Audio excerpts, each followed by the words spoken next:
नमस्कार दोस्तों, आप सभी को विजयदशमी पर्व की हार्दिक बधाई एवं शुभकामनाएं। आज मैं आपके सामने एक सारांश प्रस्तुत करने जा रही हूं, जिसका शीर्षक है आंतरिक रावण का दहन। विजयदशमी का पर्व भारतीय संस्कृति का महान उत्सव है।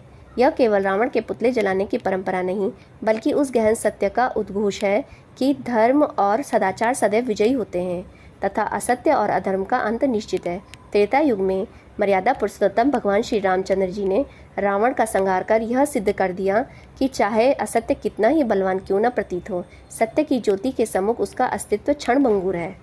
किंतु प्रश्न यह है कि क्या रावण केवल लंका में था? नहीं, आज के युग में वह हमारे चारों ओर, हमारे भीतर भी अनेक रूपों में जीवित है। कभी वह असत्य और छल के रूप में प्रकट होता है, कभी लालच और लोभ बनकर हमें भटकाता है, तो कभी क्रोध, ईर्ष्या और अहंकार के रूप में हमारे जीवन को विषाक्त कर देता है। यही आधुनिक रावण है, जिनसे युद्ध करना आज भी आवश्यक है। जब कोई छात्र परीक्षा में अनैतिक मार्ग अपनाने की सोचता है और उसी क्षण आत्मा की आवाज़ उसे सत्य का मार्ग दिखाती है, तब वह अपने भीतर के रावण से युद्ध कर रहा होता है।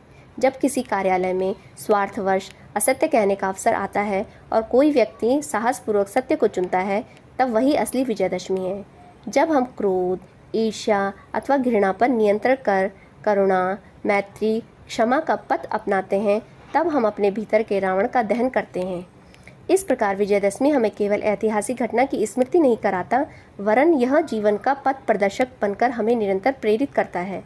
यह हमें सिखाता है कि मानव का वास्तविक उत्सव तभी है जब वह अपने अंतःकरण की बुराइयों को पराजित कर सद्गुणों को अंगीकार करे। अतः इस दिन का उत्सव केवल बाहरी पुतलों को जलाने से नहीं, बल्कि भीतर के विकारों, असत्य, लोभ, क्रोध और अहंकार के दहन से ही पूर्ण होता है। विजयदशमी का संदेश स्पष्ट है, चाहे बुराई कितनी ही प्रबल क्यों न प्रतीत हो, अंततः विजय सत्य, धर्म, साहस, सदाचार की ही होती है।